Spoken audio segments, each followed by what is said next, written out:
আজকের এই সুধী সমাবেশের সম্মানিত সভাপতি, সুধী সমাবেশে উপস্থিত দিনাজপুর শহরের বিভিন্ন শ্রেণী পেশার সম্মানিত উপস্থিতিবৃন্দ, উপস্থিত মুসলমান ভাইরা সহ বোনেরা সহ বিভিন্ন ধর্মের ভাই বোনেরা, উপস্থিত ভাই বোনেরা এবং এলাকাবাসী, আসসালামু আলাইকুম।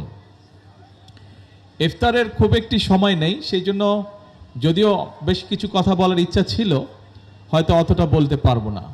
প্রথমেই যেই কথাটি দিয়ে শুরু করতে চাইছি আমি। ও 15 মিনিট আছে। ও আচ্ছা, এখানে দেরিতে হয় ঢাকা থেকে, রাইট।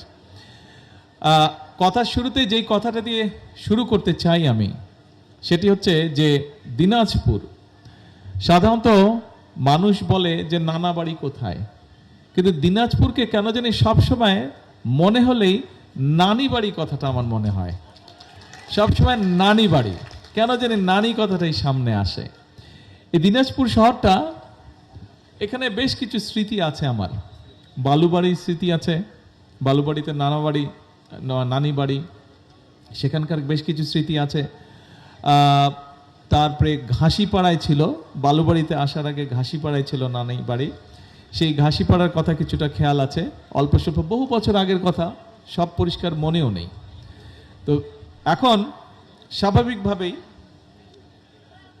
এই এলাকার প্রতি কিছুটা তো টান থাকবেই, এই এলাকার প্রতি একটা ডিফারেন্ট একটা টান থাকবেই। সেজন্যই দায়িত্ব আছে। এখন যখন আল্লাহর রহমতে একটা দায়িত্বে আছি আমি, স্বাভাবিকভাবে সেই দায়িত্বের অবস্থান থেকেও এখানে যারা বক্তব্য রেখেছেন, ডিসি সাহেব থেকে শুরু করে চেম্বারের সভাপতিকে শুরু করে অন্য আরও যারা বক্তব্য রেখেছেন, সকলেই এলাকার বিভিন্ন বিষয় নিয়ে কিছু কিছু বিষয় উল্লেখ করেছেন, এলাকার বিভিন্ন সমস্যা নিয়ে। এখন নির্বাচনের আগে আপনাদের এখানে যখন আমি এসেছিলাম, দিনাজপুরে এসেছিলাম, তখন সেই জনসভায় আমি অনেকগুলো কথা বলেছিলাম।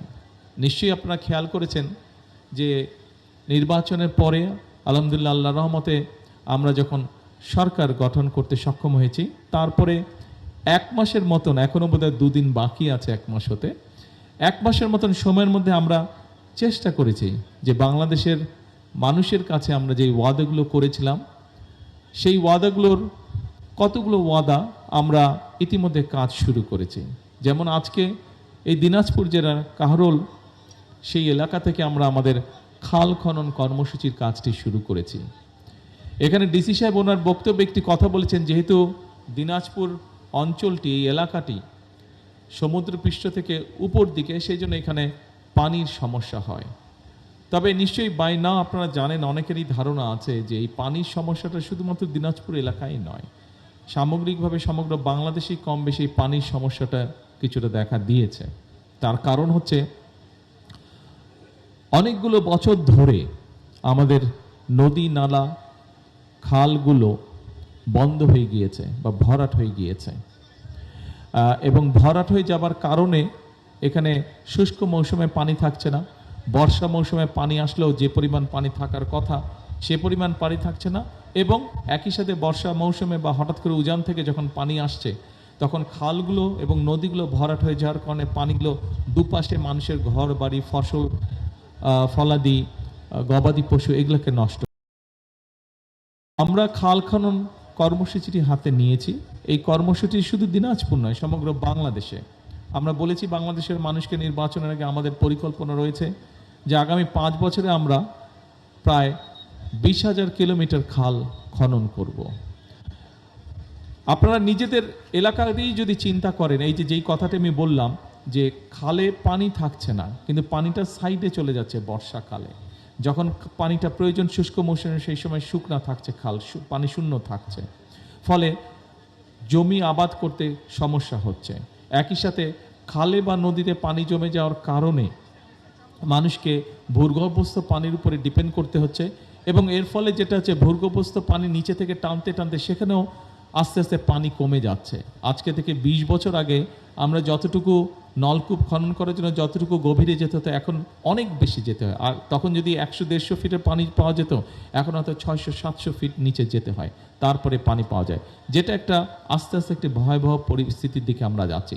সেজন্যই আমরা চাইছি যে খালগুলো যদি আমরা খনন করি, সেখানে যদি ভরা মৌসুম এবং শুষ্ক মৌসুমে আমরা পানি ধরে রাখতে পারি, তাহলে মানুষ যেমন ব্যবহার করতে পারবে, কৃষিকার্যের জন্য ব্যবহার হবে, এবং আস্তে আস্তে ভূগর্ভস্থ পানিতে রিচার্জ হওয়ার, যেটি শূন্য হয়ে গেছে সেটি রিচার্জ হবে।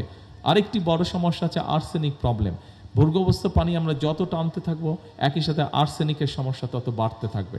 আমরা যদি খাল খননের মাধ্যমে, নদীগুলো খনন করার মাধ্যমে আমরা এই পানিগুলোকে ধরে রাখতে পারি, তাহলে পানিগুলো আস্তে আস্তে ভূগর্ভস্থ পানি রিচার্জ হতে থাকবে। তখন ভূগর্ভস্থ পানি রিচার্জ হওয়া যেমন একদিকে হবে, আমাদের ভূগর্ভস্থ পানির রিজার্ভ যেমন আস্তে আস্তে বাড়া শুরু করবে, একই সাথে আমাদের আর্সেনিক সমস্যার সমাধানও কমতে শুরু করবে।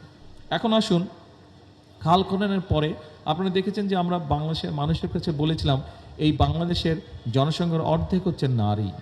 এই নারীদেরকে যদি আমরা পেছনে ফেলে রাখি, পুরুষদের পাশাপাশি যদি নারীদেরকে আমরা স্বাবলম্বী করে গড়ে তুলতে না পারি, তাহলে এত বড় দেশ, 20 কোটি মানুষের দেশ আমাদের, 20 কোটি মানুষের এই দেশ মানে বিশাল বড় একটি দেশ, এই দেশকে আমরা সামনে এগিয়ে নিয়ে যেতে পারবো না, আমরা যত কথা বলি, যত পরিকল্পনাই করি না কেন।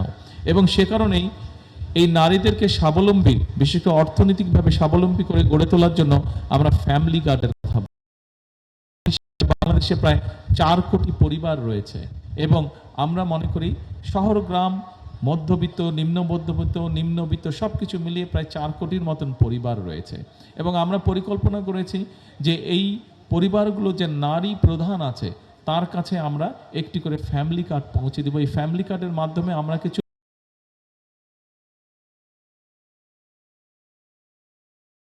সম্মানী বা সহায়তা আমরা সরকার বা রাষ্ট্রের পক্ষ থেকে আমরা তাদেরকে দিতে চাই। কারণ আমরা মনে করি অবশ্যই এইটি সবাই পাবেন।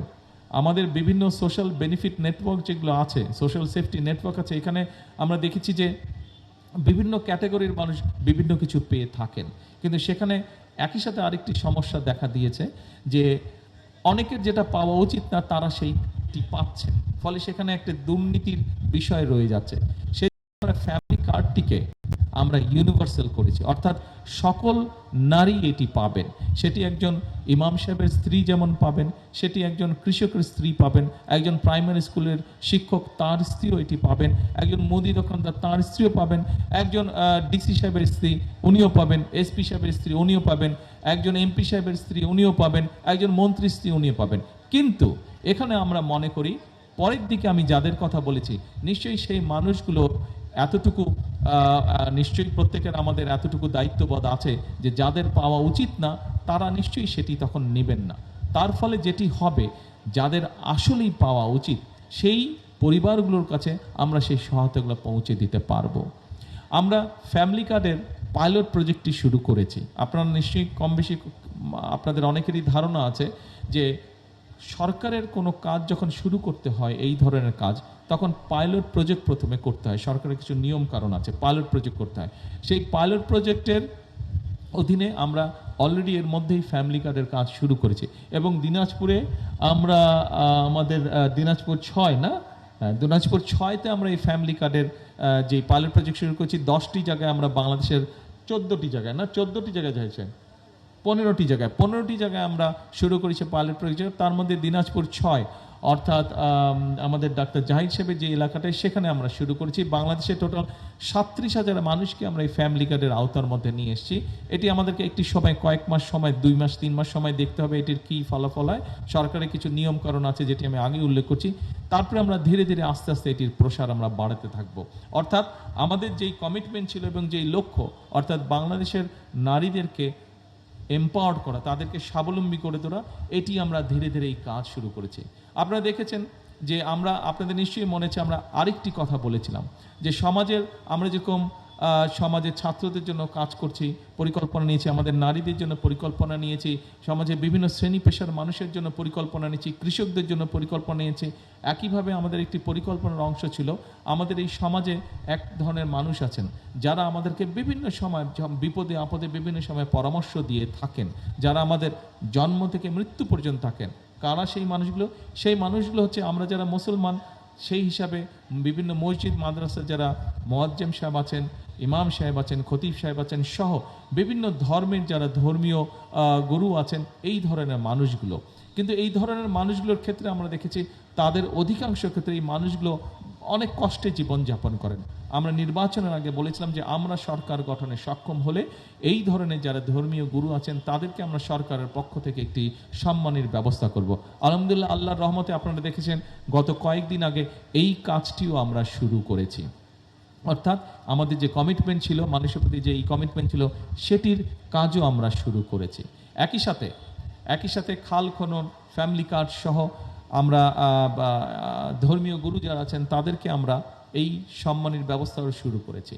আমরা ইনশাল্লাহ আশা করছি যে আগামী মাসের ভিতরে কৃষকদের জন্য আমরা যেটি বলেছিলাম যে আমরা একটি কৃষক কার্ড দেব, সেইটির কাজও আমরা এগিয়ে নিয়ে যাচ্ছি।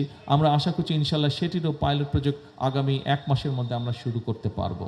আপনাদের নিশ্চয়ই মনে আছে এখানে কয়েকজন বক্তব্য দিয়েছেন, ডিসি সাহেব এখানে বক্তব্য দিয়েছেন, উনি ওনার বক্তব্যে বলেছেন কৃষকের কথা, এখানে আমের কথা উনি বলেছেন, লিচুর কথা বলেছেন, টমেটোর কথা বলেছেন, আমাদের জাহাঙ্গীর আলু এবং টমেটোর কথা খুব সম্ভব বলেছে। অর্থাৎ দোয়া করতে হবে, রাইট। এখানে এটা কৃষি এলাকা, কাজে কৃষি এলাকা হিসাবে স্বাভাবিকভাবেই এখানে আমাদের কতগুলো পরিকল্পনা নিতে হবে যাতে এই কৃষি পণ্য এবং কৃষকদের সহযোগিতা করতে পারে। আপনাদের নিশ্চয়ই অনেকের ধারণা আছে এবং আপনারা পত্রপত্রিকা পড়েছেন, আমরা বলেছিলাম যে আমরা কৃষকদের 10,000 টাকা পর্যন্ত কৃষি ঋণ মওকুফ করব। আলহামদুলিল্লাহ, আল্লাহর রহমতে আমরা সরকার গঠনের 1 সপ্তাহের মধ্যে এই কাজটি আমরা করেছি, সেটিও আমরা করেছি। আমি বক্তব্য শেষ করব, এখানে মোনাজাত হবে, আমাদের ইফতারের টাইম, সবাই ইফতারের জন্য অস্থির আছে। একটি কথা বলে আমি বক্তব্য শেষ করব, যেহেতু কৃষি প্রধান এলাকা এই এলাকায় কিভাবে কৃষি সংক্রান্ত মিল কারখানা তৈরি করা যায়, বাংলাদেশের যারা এই ব্যাপারে মিল কারখানার মালিক তাদের সাথে আমাদের আগামী সপ্তাহে ঈদের পরে আমরা ইনশাল্লাহ তাদের সাথে বসে আমরা এই এলাকায় কৃষি সংক্রান্ত কি মিল কারখানা তৈরি করা যায় সেই ব্যাপারে আমরা ইনশাল্লাহ পরিকল্পনা গ্রহণ করব, যাতে এই এলাকায় যারা বেকার যুবক আছে, যারা তরুণ সমাজের সদস্য আছে, তাদের কর্মসংস্থানের ব্যবস্থা করতে পারি। এখানে একটি কথা এসছে যে বিভিন্ন যেমন লিচু বলেন, আলু বলেন, টমেটো বলেন, আম, এগুলির কোল্ড স্টোরেজের কিছু ব্যাপার আছে। এইগুলোর ব্যাপারে আমাদের কাজ চলছে, একটু সময় লাগবে, কিন্তু সেইগুলো আমরা ধীরে ধীরে করব। শুধু আপনাদেরকে একটি কথা বলবো, এখানে বক্তব্যে কম বেশি সবাই বলেছেন, এখানে যতজন মানুষ আপনারা কম বেশি উপস্থিত আছেন, আপনারা বিভিন্ন দল মতের মানুষ এখানে হতেই পারেন, কিন্তু একটি কথা কম বেশি সারা বাংলাদেশের নির্বাচনের সময় যখন আমি বিভিন্ন জায়গায় গিয়েছি, সব জায়গা থেকে একটি কথা আমি শুনেছি, একটি কথা আমি জেনেছি বিভিন্ন মানুষের মুখের থেকে, সেটি হচ্ছে যে বিগত অনেকগুলো বছর মানুষের যেরকম প্রত্যাশা ছিল দেশ এগিয়ে যাবে, দেশে বিভিন্ন উন্নয়নমূলক কর্মকাণ্ড হবে, সেটি বলা যায় কোথাও তেমন কিছু হয়নি। কাজেই আমাদেরকে, আপনাদের সকলকে আমি আজকে অনুরোধ করব, এই ইফতার আগে অনুরোধ করব, দেখুন দেশটি আমাদের, এই দেশটিকে যদি গড়তে হয় আমাদের সকলকেই পরিশ্রম করার মাধ্যমে এই দেশটিকে গড়তে হবে।